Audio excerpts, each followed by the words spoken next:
pronouns. Pronouns are they, they, and any neopronouns.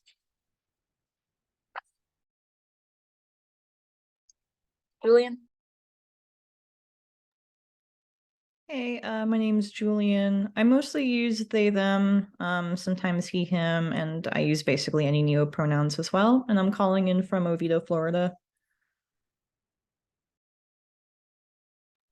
Awesome, thank you. So we've got Rachel here today, who holds 2 master's degrees in Jewish history, and we'll definitely let them kind of talk more on that. A wealth of knowledge, but the topic of today is going to be that being anti-Zionist is not the same as being anti-Semitic. Yeah, I'm going to pass it on to Rachel. All right, thank you. I am going to share screen. And I do have one request. If at least one person can have their camera on during the call, I need that visual feedback or I get very, very lost on these calls. little autism accessibility thing for me. I appreciate that. All right, I'm going to share my scope. I do not have screen sharing capabilities.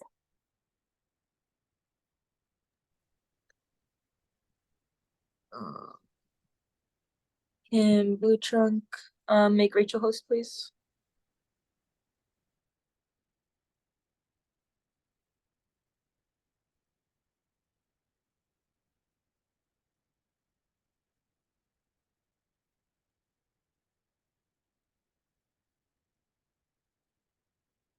They may have stepped away.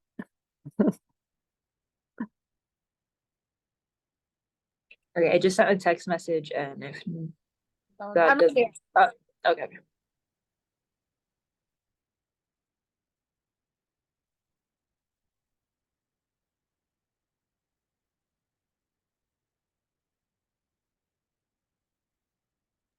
All right, looks like it should be all good.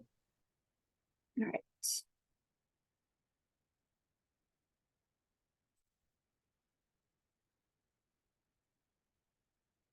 Okay. All right, so I don't want to make this like a super intellectual kind of presentation because I tend to over intellectualize everything, and I don't want to do that today. I think a lot of what is missing is just like relational conversations and people connecting with each other to talk about things in a deep way. So I'm going to give like a little bit of an overview just from the Jewish perspective, and then I'm hoping we can just have kind of a informal conversation about things. So my name is Rachel Jerusha Kinbar. I'm an organizer with Central Florida Mutual Aid and Orlando DSA. I'm director of operations for an organization called Beautiful Trouble, and we're a network that helps grassroots movements create more creative plans and campaigns. And we have a really cool toolkit on our website if you ever want to check it out, beautifultrouble.org. I'm also Alternative Economy Fellow until next December, I think it is, with the Center for Biological Diversity and Shareable. So it's like a joint fellowship. And I hold 2 degrees in Jewish history, one from the University of Virginia, that's my undergraduate, and then Florida State University is my master's degree. And my focus was on revisionist Zionism. Undergrad, it was focused on the years of the Holocaust. And then my master's, I went back in time and did World War I and sort of what was going on with revisionist Zionism in those eras. And I'll talk a little bit about what revisionist Zionism is later on. I can say very briefly that it is very right-wing.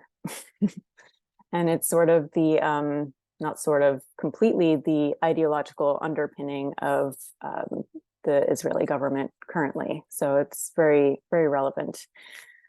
I'm anti-Zionist. I'm pro-doykeit, which means hereness. So I'm all about embracing being a person in the diaspora and really embracing where I live and making community here instead of hoping for something somewhere else. You know, the grass is always greener on the other side, I guess, but I think we can make it greener here, but not with horrible fertilizers, preferably. Yeah, and I'm dedicated to collective liberation, and that's really my focus of all of the work that I do. So I want to go over just like a few definitions. What is anti-Semitism? What is Zionism? What is anti-Zionism? There are not actually that many ways to define anti-Semitism, but there are a lot of ways to define Zionism, depending on your perspective. And there are actually no official definitions of anti-Zionism that I could find, which I thought was pretty interesting. So what is anti-Semitism? Very simply, it's hostility towards or discrimination against Jews as a religious or racial group. The term anti-Semitism was coined in the late 1800s by this German dude who started out as very left-wing, and he wanted liberation for all people, and he was really organizing for that. But he was so left-wing that he got kicked out of Germany. And after many like political and personal failures, he began to see the Jews as the problem, and he became really anti-Semitic. And to sort of define or come up with a way of explaining his position and the position that he was agitating for, which was more and more restrictions for Jews, he came up with this term anti-Semitism. A lot of people point out that Jews are not the only Semitic people. Arabs are Semitic, Palestinians are Semitic, Hebrew and Arabic are both Semitic languages. So, you know, like Jews did not come up with this term. You know, it's some white guy somewhere who came up with this term because it's all wrong. But it's the term that we have, and it's widely known and accepted. So that's what I'm going to be using in this presentation, just since there's a common understanding of it. But it's largely, I don't know if anti-Jewish is the right word either, but yeah, that's what we've got. And to give a little context, anti-Semitism and what was happening at the time when this term was coined. So Europe is largely Christian. And when I say it was Christian, it wasn't just Christian in religion, like all of the governments and administration and laws were created out of Christianity. And so anyone who didn't align with those things was automatically left out and discriminated against. There was no separation of church and state in name or theory. And Jews for centuries were treated as scapegoats. They were forced to live in certain areas. Either they had their own villages and they couldn't live in non-Jewish villages. In cities, they lived in ghettos. And the very first ghetto, and the term ghetto, came from Italy, from the Jewish ghetto in Venice.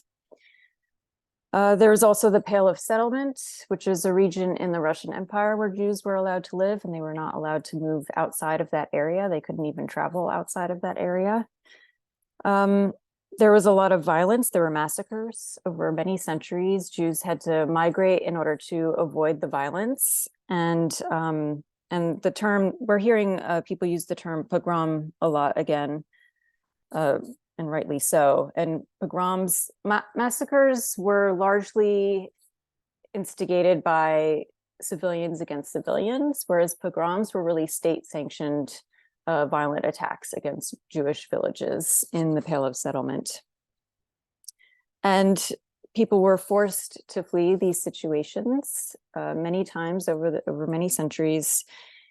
But in some cases, Jews were forcibly expelled. And I think a famous example of that is after the Inquisition. And so in Spain, when all the Jews were expelled around the same time that Columbus was getting on the road. So at the time that this term was coined, more and more Jews were assimilating They were gaining more rights. They were able to live more in cities outside of the ghettos. They were able to go to school. They were able to get better jobs. And so they were joining German society. And there was a rise of nationalism really all across Europe. And the backlash was often against the Jews, or really any minorities, but the Jews were like the most visible minority at that time. So there was a lot of violence coming up against Jews, and people like this Wilhelm guy were really agitating and trying to get more laws passed to restrict this upward mobility, I guess you could call it, of Jews. So in this background of this rise in anti-Semitism yet again, there were a lot of Jews who were coming to the US at that time. This was also the rise of industrialization. So there were a lot of Jews and workers in general moving to the cities for this work. And so I think their populations became more visible as they were moving from the villages into the cities. And people were experiencing anti-Semitism and trying to formulate ways to respond to it. And one of the responses that came out of this time was Zionism. So there are many, like I said, there are many ways to define it, but loosely we can say it's a Jewish colonial nationalist movement that has had as its goal the creation and support of a Jewish national state in Palestine. Zionism originated in Eastern and Central Europe in the latter part of the 19th century, and it was building upon, for those who are not familiar with Jewish culture or with Judaism as a religion, it really built upon that ancient attachment that Jews have and the Jewish religion has to that historical region of Palestine. And the term Zion comes from one of the hills in Jerusalem. And in all of our religious texts, all of our cultural understanding, there's this talk about longing for Zion, and a lot of, I guess it could be phrased or positioned as a Judeo-futurism of that time, of wanting to find a place of safety for Jews, because it was very difficult to find safety or peace, or to, even when it was found, there was no guarantee that it would stay that way. So they wanted security and safety. And this was proposed as the solution. And again, this is with the rise of nationalism across Europe. So it was fitting in with that whole colonizer, colonialist, nationalist movement that was going on more broadly. And they're like, hey, we're going to get in on that. And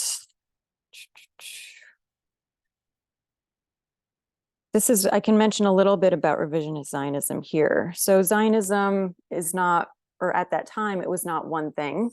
And even now it's not one thing. So there are people who are left, right, and center within Zionism.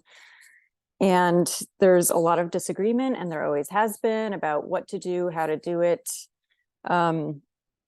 And there was what was called the Zionist Congress. So it was Jews from various countries coming together, representing different political parties and different political positions. And the thing that united all of them was this creation of a Jewish national state in Palestine. Revisionist Zionists were the most militant of the bunch. They were the furthest to the right, and they were proponents of self-defense. So they were also doing praxis on the ground, where they had these self-defense trainings. They had the youth movement where they were teaching people how to defend themselves. And they ended up leaving the Zionist Congress because they wanted to push things further. There was a quota, there was a limit to how many Jews could go into Palestine at that time. And this was, early, I guess, 1920s. There were limits to how many Jews could actually emigrate to Palestine. And the revisionist Zionists wanted to advocate that those limits be lifted, that there should be no limits. As many Jews as wanted should be able to move there. And they also wanted the Zionist Congress to come out publicly and state that we want a Jewish state in Palestine. Up until that point, that was the goal, but nobody was really paying attention to what this group of Jews was doing behind closed doors, right? It's like a small minority of the population. Nobody's really paying attention that these conversations are happening, or even taking them seriously. And a lot of Jews didn't even take it seriously. It's like, this is ridiculous. This is never going to happen. So what the revisionist Zionists wanted was for the Zionist Congress to come out and make a big statement saying, this is what we want and this is what we're going to do. And the Zionist Congress refused to do that. And so they left for about a decade and were doing their own thing until the revisionist or the Zionist Congress decided to come out and say, okay, we will actually, we will make this statement. This is what we're about. And I will say at this point, there are a lot of ways to approach this, but I will say they absolutely knew that there were people there. I can tell you that growing up, what I was told was always that it was a land without people for a people without a land. That's the phrase that I was told. There were no people there, just maybe some Bedouins wandering around. There was no infrastructure, there were no cities, there was no agriculture, there was nothing happening. It was just like a desert. And they were going to come in and just make it this amazing thing, which is like such a typical colonizer strategy, right? That's like that kind of erasure. But they absolutely knew that there were people there. And there was the mayor of Jerusalem wrote to, I forget who it was, some rabbi in France saying like, I understand why you want to come to this land. I understand it. And there are people here, like you cannot, please do not do this. And that rabbi ended up showing that letter to Theodor Herzl, who was like the father of Zionism. And Herzl wrote a letter to the mayor of Jerusalem saying like, oh, we have no intention of making anyone leave. Like, we're just going to live there peacefully together. Meanwhile, 4 years prior to that, in his journal, he had already been making plans on how to remove the people. So the messaging that was coming out was very different from what they were actually planning behind the scenes. And it's interesting that that erasure and that those lines of propaganda and rhetoric, like they're still very present today. People still believe that that was the situation at the time, and that, I have heard many times in my life, Palestinians are not real, like that's not a real people. And yeah, I'm going to get into the lies a bit more later, but yeah, so that's some stuff. So definitely a lot of rewriting of history going on. So I can talk now, I can say a little bit about what is anti-Zionism. I mentioned there's no like official definition of this, but it's basically opposition to Zionism. So anti-Zionism is not like one homogenous thing, but pretty much everyone agrees that the creation of the modern state of Israel in the region of Palestine was flawed, like shouldn't have happened, and that Israel's treatment of Palestinians continues to be violent and unjust. And there are a lot of things I could say about things going on in the present, but I'm going to tie it back to anti-Zionist movements at that time. As long as there has been Zionism, there has been anti-Zionism. There have been anti-Zionist movements that were very large, actually, and very vocal and visible and well known. As I mentioned, like a lot of people didn't even think this Zionism thing was real. Like it seemed like a joke to a lot of people, so many didn't take it seriously. But there are many who did and saw it as a threat to their way of living as Jews in Europe. And probably the best known group was the Jewish Labor Bund. So it was a labor movement. They were socialists.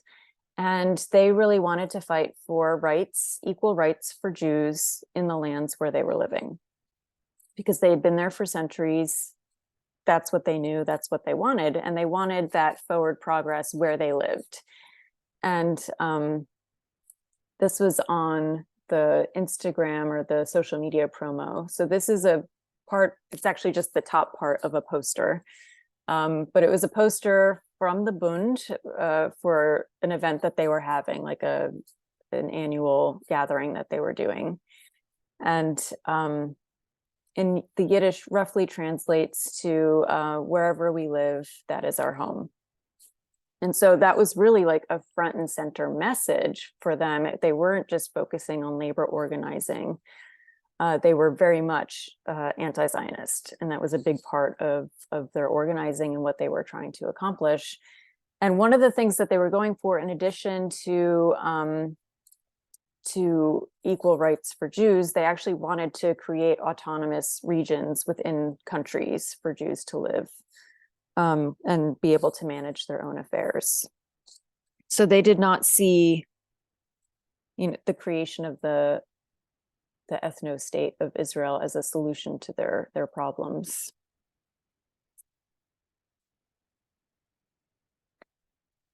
And I always wonder what would have happened had not the Holocaust taken place. That obviously, that was a massive shift for everything. I'm not going to go into it too deeply, but I could say, like, in 1933, there were 9.5 million Jews living in Europe, and there were only 3.5 million left after the end of the Holocaust.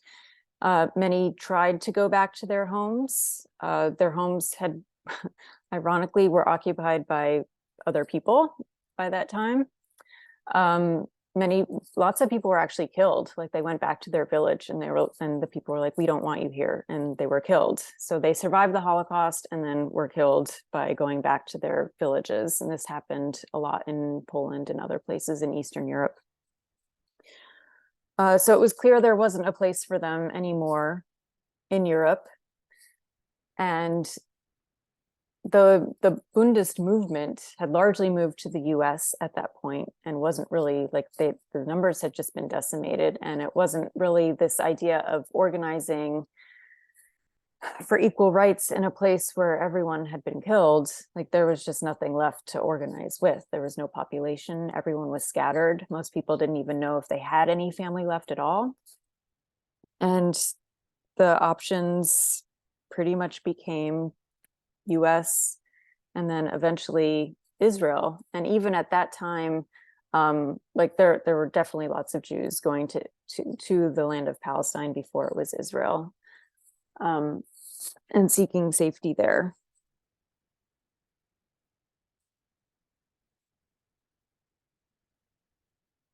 So yeah, I do wonder a lot, like, how things would have played out if the Holocaust hadn't happened. We will never know.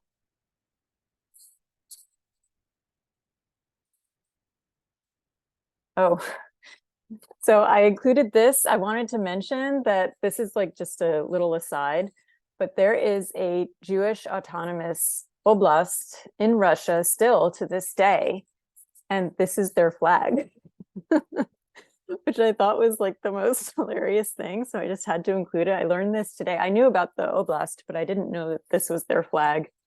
And actually, it was either this year or last year that the Russian government tried to say, like, this is illegal because it's a queer flag.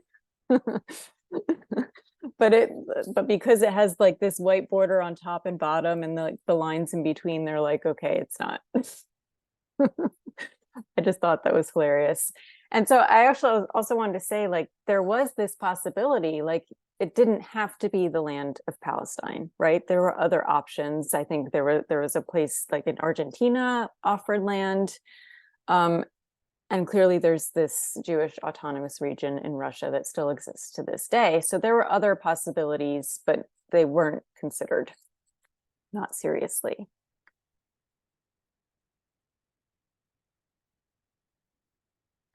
Just looking at the chat real quick. So yeah, is anti-Zionism anti-Semitic? By definition, it does not have to be. Can it be? Yes, there are absolutely people who are using anti-Zionism or hiding behind it, who are just truly anti-Semitic, using it as a way to maybe sort of legitimize their views. As someone who is anti-Zionist, I do not believe it is anti-Semitic, and I think there's a history there, and it's been continuous. There have always been anti-Zionists, and there have always been Jewish anti-Zionists, and for a long time it was majority Jewish anti-Zionists. And I think one of the reasons why it's so easy for people to say anti-Zionism is anti-Semitic is because people love binaries, and they love things to be really simple, and they don't like any kind of complexity. And Zionism is like a massive propaganda machine. And so it will use any method to attack anyone who they view as attacking them. And because anti-Zionists are so opposed to the way the Israeli government does things, they have chosen to turn it around. It's always about deflection, right? It's like, no, let's not look at us. Let's look at you. You're the ones, you're being anti-Semitic. And it's such a, it's like a flattening of things. It's like, we can't have nuance. We can't really look at things. Let's just make it simple. Everyone who is, because Israel is a Jewish state, and if you speak out against the Jewish state, then you are anti-Jewish, therefore anti-Semitic. That's the thinking, right? Israel being Jewish, like, yes, that's relevant, but also it's neither here nor there. Like, if they're perpetrating these crimes against another people, that's really all that matters. Like, it doesn't matter what their background is. It's not about Jew versus Muslim. And a lot of people also make it into this religious conflict, which it's not. It's an oppressor versus the oppressed. It's colonizer versus the colonized. And I can talk a little bit, well, I guess I'll talk a little bit more about how Zionism has such a stranglehold on the Jewish community overall. I mentioned the propaganda. They have a massive propaganda machine, and it is very, very effective. And they put a lot of money into it. And, you know, whatever we have here in the media pales in comparison to what exists in Israel. So they're really in a bubble there. There is a lot of money being put towards this. There's a lot of lies. And when I talk about propaganda and lies, I'm not just talking about media. I'm talking about how little Jewish kids at synagogue, there's the Israeli flag up next to the bima, right? So there's the rabbis there, and then there's an Israeli flag. And so they have made it a religious war, even though it isn't. That's not what it's about.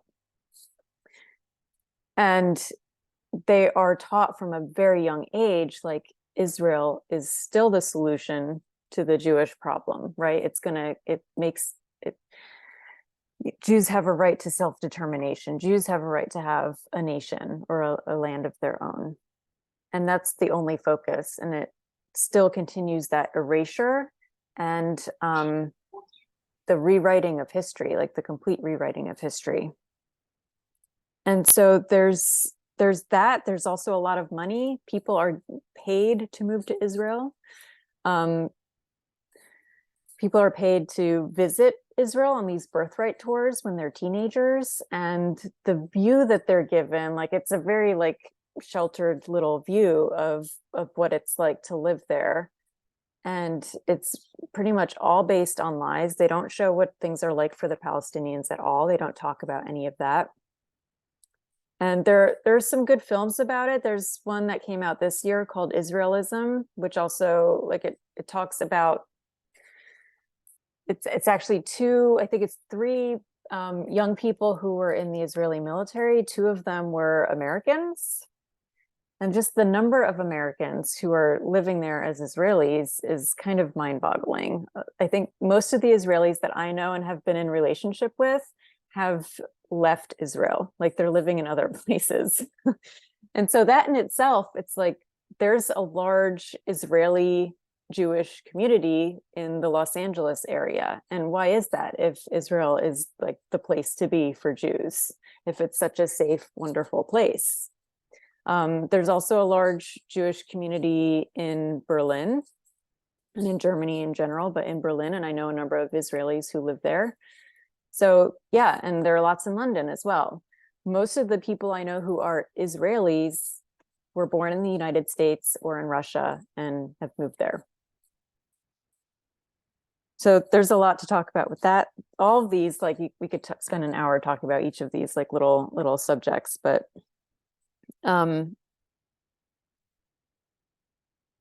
another reason that Zionism has such a stranglehold on the Jewish community, actually, I would say on the world, is actually not Jews at all, but it's Christians. Christian Zionism is another whole huge topic. And I would actually argue that in the case of Christian Zionism, that it is anti-Semitic. It is absolutely anti-Semitic. So Zionism can be anti-Semitic. And I'm not going to get into that because that's not like something I'm an expert in, but I can say I know some Christians who have been posting the last month or so, and they're posting scriptures about how God is going to like smite the enemies of Israel and all this stuff. And I'm like, are you shitting me right now? Like you're using these ancient texts, which have nothing to do with what's going on right now, as some kind of justification of the slaughter of Palestinians. But you can't say this to those people because anyone who's going to post a scripture as justification for anything, it's not someone you can actually have a conversation with, right? Because they're already like too far gone. But it drives me nuts. But I think one of the biggest reasons why Zionism, or this idea that anti-Zionism is anti-Semitic, it plays into, it's a very cynical twist on Jewish trauma and Jewish fear. Like there's a lot, it's like 2,000 years of ancestral trauma going on. So there's a lot there, and the fear is real and legitimate and it's palpable. But, and when I say legitimate, like there are reasons why they have this fear. But in terms of the treatment of the Palestinian people, it's not legitimate. It doesn't make sense. They are projecting what was experienced in Europe onto Palestinians. And Jewish trauma is another whole massive topic. I see it playing out every day on my Facebook feed, because my Facebook feed is more mixed than my Instagram. There are a lot of people there who I used to know and don't really know anymore, and just seeing what people are posting, and this line about Israel has the right to defend itself. Well, it's not defending itself now. That's absolutely not what's happening. And that's not what's happening according to international law. And we can see that that's not what's happening. Like this is not like a battle of equals in any way.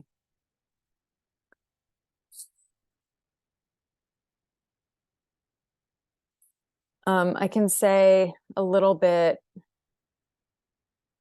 I took a course a few years ago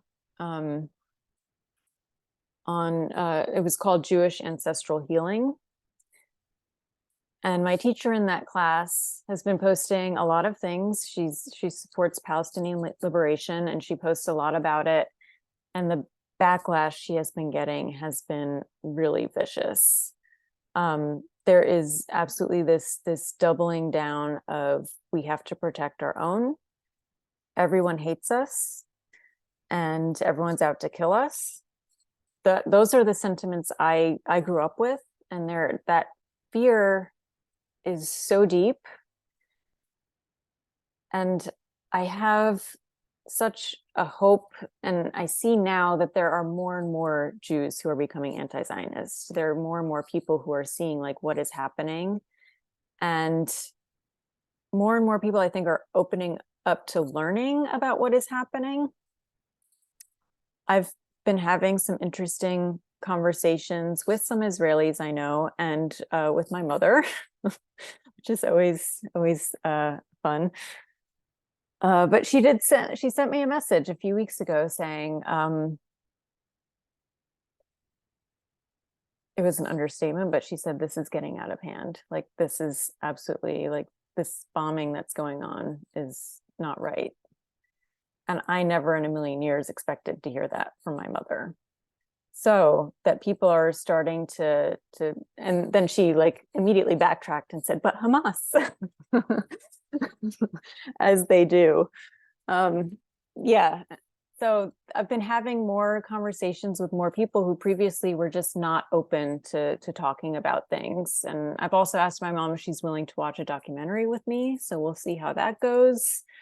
It requires a lot of patience, but people really want to hold on to their fear. I don't really understand it. There's like some kind of weird comfort in it. And I guess also because Zionism has become so synonymous with Jewishness in the current moment, if you come out as anti-Zionist or really have a strong statement about it publicly, your own community will attack you. And a lot of people have been rejected by their families and rejected by their communities. And to be Jewish is to be in community. So to not have that community is also a very scary thing. So it's people not wanting to face their fears about what is or isn't safety and how to feel safe in the present moment. But also the fear that people have of being ostracized and rejected by their community. So there's a lot to look at and to think about with all of this. Yeah. So I can say a little bit about why I'm an anti-Zionist. Years ago, when I was sort of beginning to understand that I had been lied to pretty much about everything, and I'm not talking about Zionism, I'm talking about everything, like American history, world history.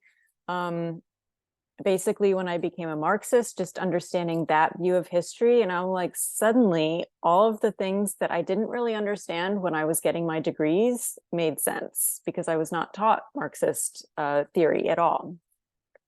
And suddenly things started to make sense. And I'm like, well, if they were lying about this, what else have I been lied to about? And so I've just been on, like, for many years, just examining all the different areas of my life where I thought I knew something. And it's one of the great joys of getting older, is that you learn how much you don't know. But I've been trying to learn as much as I can and really re-educate myself. And that's what Unschooling for Decolonizers is about, right? It's about re-educating ourselves outside of the systems that we've already learned in, and unlearning all of the lies. So yeah, I was lied to so much, and it was just like, it began when I was super young and very impressionable, and I didn't know differently, right? There are a lot of people who consider themselves anti-Zionists who are like reformed Zionists. Like, I don't know that I was ever like, yay, Israel, but I certainly accepted a lot of the views without arguing or critically looking at anything or thinking about it. But as my views of history shifted, and as I began to really educate myself about what was going on, I don't think you can still be Zionist and go through that kind of transformation.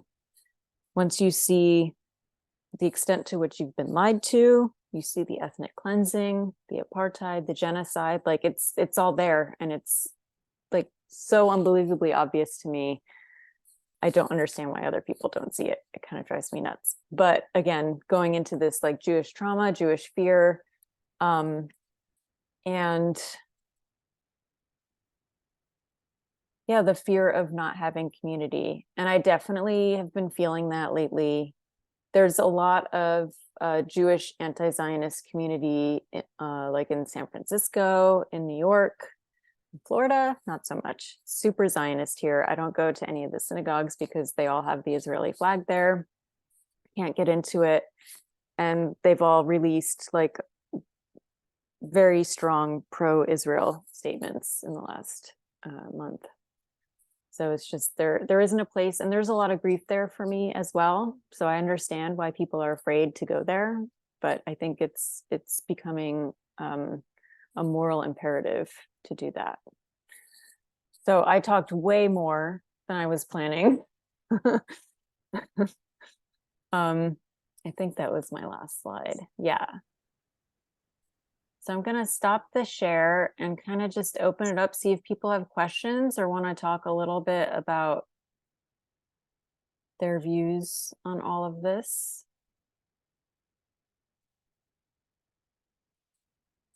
I'm going to take a sip of my kombucha. I did have a question on the relationship between, I guess, like Zionism, or even being pro-Israeli and the anti-Blackness that also comes with that, and kind of like the experience of like Ethiopian Jews, and how that plays a role as well in the propaganda. Can you clarify what the question was there? Yeah, just like, so Israel being an ethno-state for Jewish people, but then the contradiction in that with the treatment of like Ethiopian Jews or Black Jewish folks. Oh, yeah. Okay. Yeah. Got it. So I didn't really present this in the beginning, and I really should have. So I'm Ashkenazi, which is like Eastern European Jew, and we are at this point in time white. And the project of Israel, like the settler colonial project, was absolutely a European white Ashkenazi project. So all of the same things that you see in the United States with racism and white supremacy, you see in Israel as well. They have Jewish supremacy, but it's really white Jewish supremacy. And so you see how that plays out in the treatment of Ethiopians, who are not really, many people question whether they're really Jews, for a variety of reasons, not just because they're Black, but for a variety of reasons. But the treatment of like the Jews who are already living there was pretty bad, and Jews who have come from other countries as well, non-white countries. Yeah, so it's very similar to how things play out here with that white supremacy.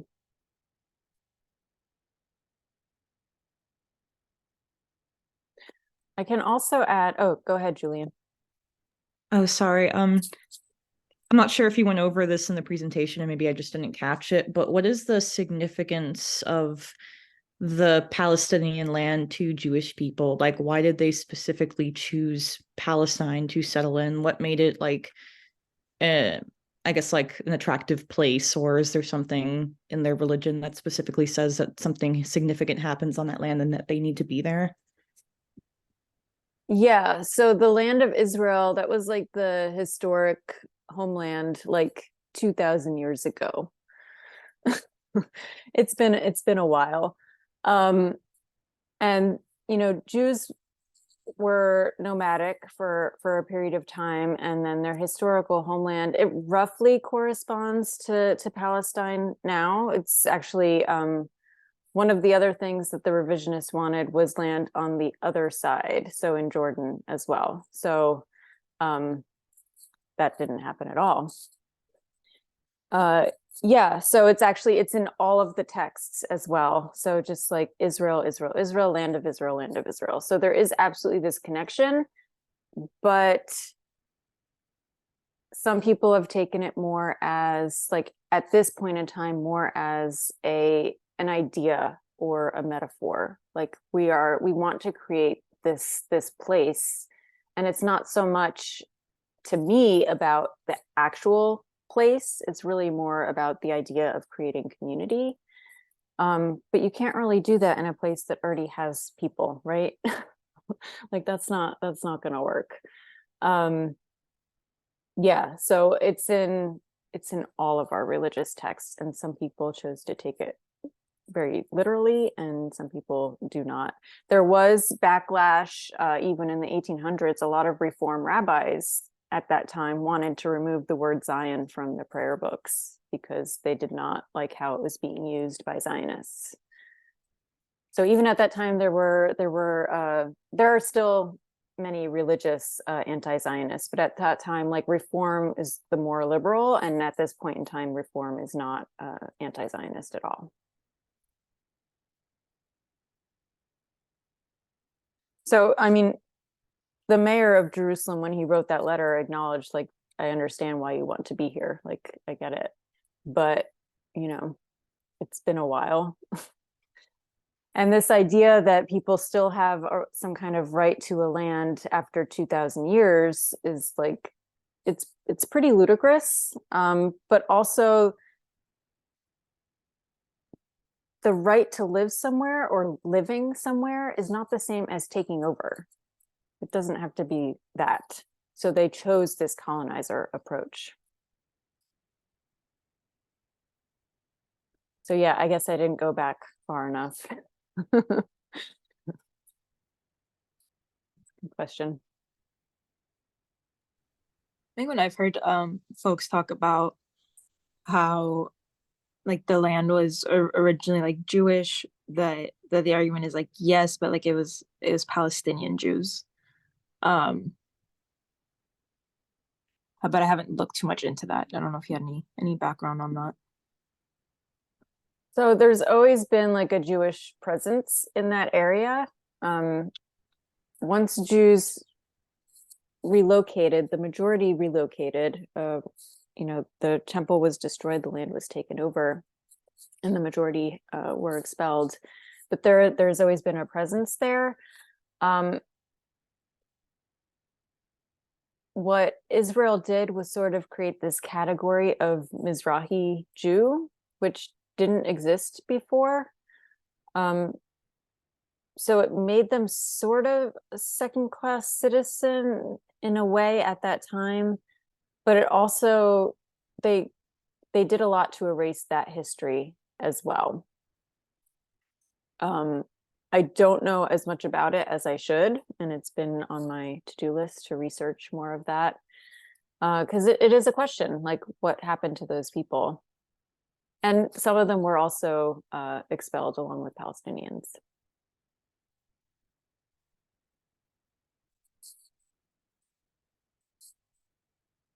I want to acknowledge myself as someone who grew up in the Christian religion, that Western Christians actually benefit from this too. A lot of American, particularly North American Christians have relocated and retired in Palestine under the premise of it being Israel. And so it's even deeper if you go into all the context that is also a Palestinian Christian nation, and there is Palestinian Christians that are suffering from what's happening right now, Gaza, Lebanon, Palestine. And so Libya too, if I'm not mistaken, right? I think the primary attacks from Israel right now are Palestine above all else, and then Jordan and Lebanon and Syria. So yeah, putting that into perspective too, that could be a whole nother class on its own. I think that this topic by itself could be a whole topic of a whole series on its own. But yeah, I wanted to. Yeah, and just on that, and even like so like Lebanon, because not for good reason, but like the national religion of Lebanon is Christianity. And that was from the French colonizing and all of that. But yeah, so to claim it's a war of religion, makes no sense.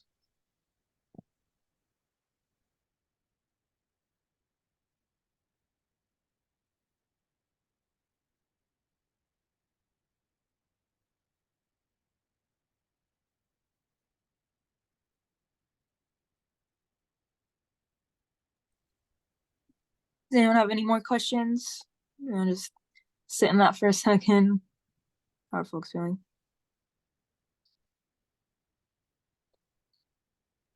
Yeah, I was gonna say, I know that this is probably one of the heaviest. I think last semester we had some pretty heavy ones too. But this is definitely a heavy conversation, especially because it's carrying heavy on our hearts right now. And so I want to honor that space and take a moment of gratitude for us having the time to share and listen and absorb, like Dandelion is saying, all this very important and oftentimes hidden information.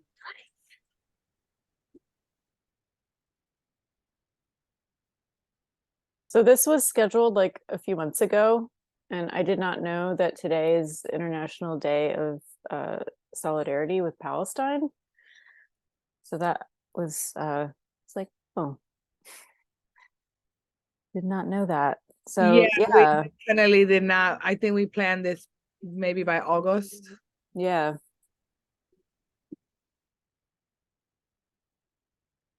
And I also wanted to thank you, Rachel, for like continuously using your voice, because I know with like the identities that you hold, people they may have like a different expectation of you, and that a lot of times like it's going toe to toe with like your own community.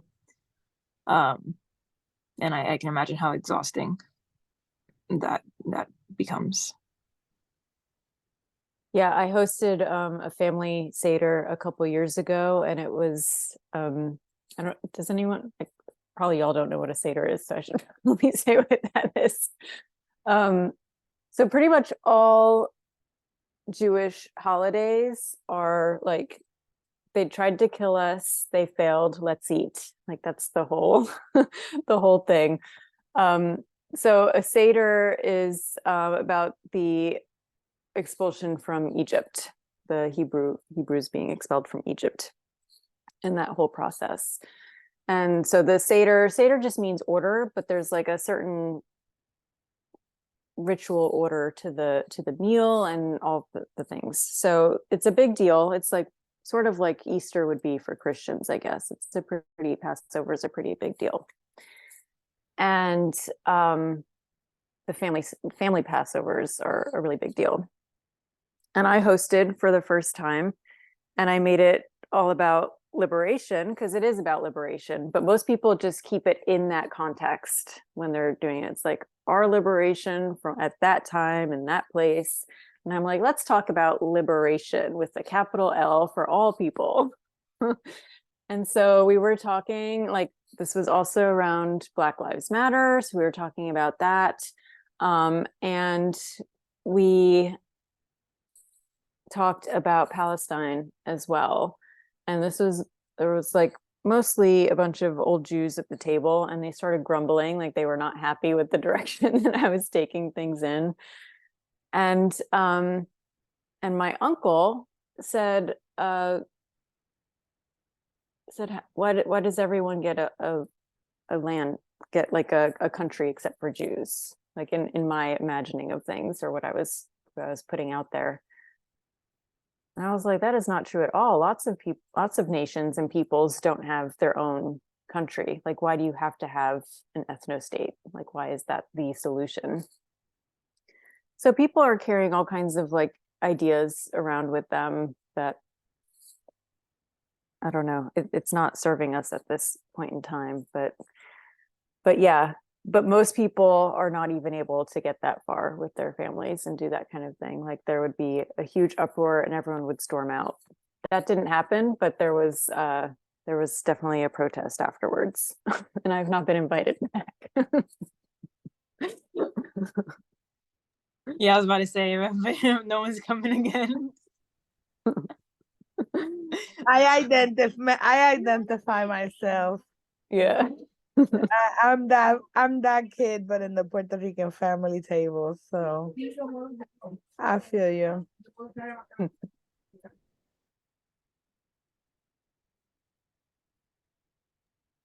Well, y'all, do we have any more questions before closing up the night? Also, comments, thoughts. You could put anything on the chat box if you don't want to get off mic.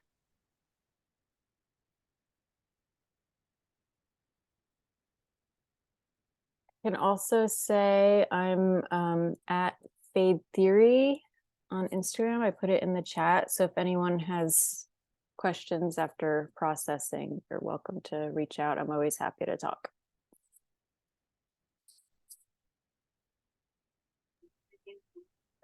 Thank you so much for that. I think that to close, what I will say is that last workshop is next month. We have a workshop on map orientation, basically map how we perceive maps versus what maps should really be like. And so yeah, we'll be sharing more about that. Let me confirm the date for that one.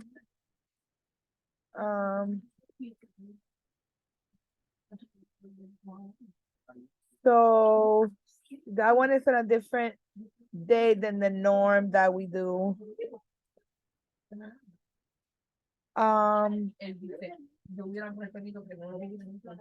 That one is on December 13th.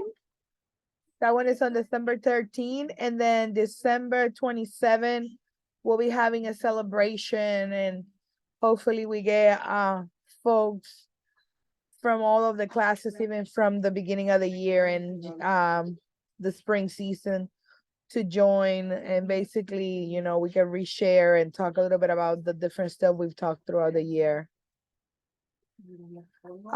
Dandelion put something in the chat.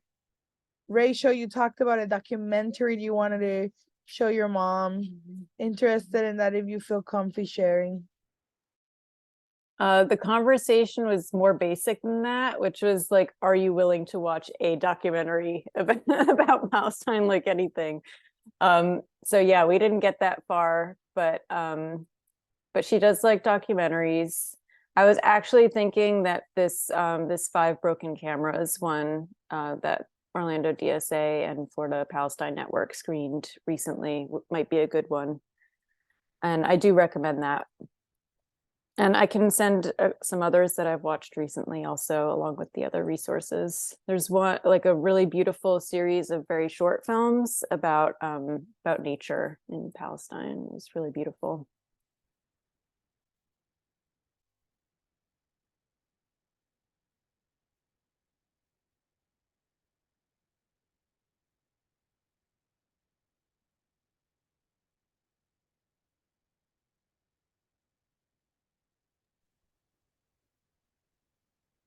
All right.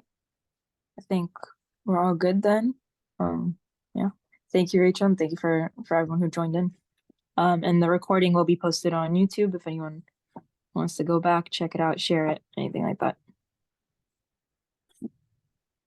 Bye, everyone. Thanks. Have a good night. Thank you, y'all.